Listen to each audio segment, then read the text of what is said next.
When I was in school and I was in clubs, I was in a lot of clubs and extracurriculars and all that because I just wanted to try everything. I got voted in as the president of the gay club. That's right, the gay club. It used to have a different name, but people didn't really like the name, and they named it the gay club. And I said, but doc, I'm not gay. I was talking to the teacher in charge. Hey, I'm not gay. I think someone who is should probably be president. And then the teacher in charge, he said, you're right. Well, the person voted vice president, which was just the person with the second most votes, is gay, so we can do that. And I said, thank you, please. I really don't think I should be the president of the gay club. I was like, why'd they vote for me? Why? I said, thank you so much. Thank you so much. I really don't think I should be president of this club. Never being the zesty allegations. Too many of my damn friends were in that club. I couldn't not join, you know? I had to. We made the best food. We made the best food. We had the best events. Everything we did was the most fun. Did they make you vice president? Yep, I was the vice president of the gay club. I wish we had a different name for the club.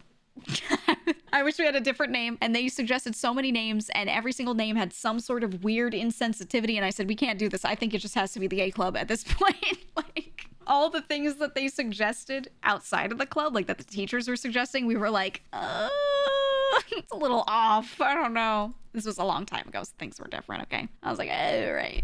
What do people do in the gay club? They get transformed into GEEGA mods. Explicitly heterosexual vice president of the gay club just rolls off the tongue. Yeah, well, that's exactly how it was. And I said, guys, I'm not even on this entire spectrum of things unless you count ally. I'm like, I'm not any of these letters. You can't have me as the president. This is stupid. This is literally like, this defeats the purpose, man. Like, why'd you vote for me? I didn't even campaign. I didn't say to the club, hey guys, I'd love if you voted for me. They just put my name down. I was like, what are you doing? What do people do in the gay club? Talk about being gay. It was a lot of events and fundraising for charities, honestly. That was the most important thing. And then just being a resource if someone in the school was like thinking that they might be not straight, they could walk into the room, and we had a strong pact. We did not tell people. People could come in and consult and be like, am I gay?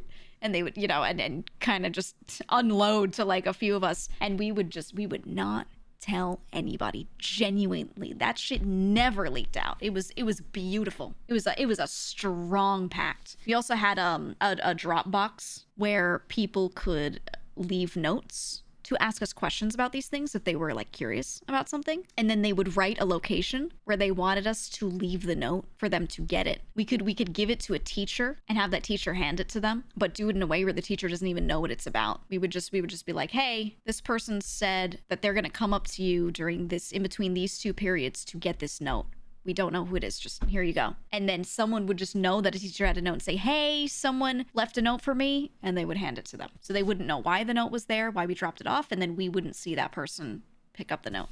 So we had this really cool system of people being able to talk to us and get like a written response about these things without having to out themselves. And it was really effective. It was scarily effective. We got so many notes, so many people genuinely being like, I don't know how to navigate this. Can I do this? Can I do that? Blah, blah, blah. You know, and it was a whole thing. That system was crazy effective. I think it's one of those things where nowadays with the internet, you could probably have people just go ahead and submit questions, but we had to do it, you know, analog at the time. So it was interesting. You said you liked your gay club more where you played Ultima Online for a couple hours and then made out. I mean, that was the gay club was basically a bunch of people playing Ultima Online and then going home. It was that people bringing consoles in and just playing shit. Yeah, that's just how it was, man. GEEGA is chat's beard, so when our wives walk in on us, we can say we're watching women. So true. So true. You're so right, man. GSA at your school got closed because the local cult threatened to burn school down. Oh, that's wonderful. We had to take refugees from some other schools where some parent was going nuclear. And they were freaking the out that there was a club with gay people in it in their school. So we actually had some people from other schools come to our club after school. They would go to our school instead so that it wouldn't be an issue in the other school. We just like straight up let them in. We were like, yep. Cross-school collaboration, here you go. Because it was just not possible. Did you do theater? Absolutely. The crossover between those clubs was it was a Venn diagram that was practically a circle. It was scary. It was very scary how everyone did the same thing. I was absolutely in theater.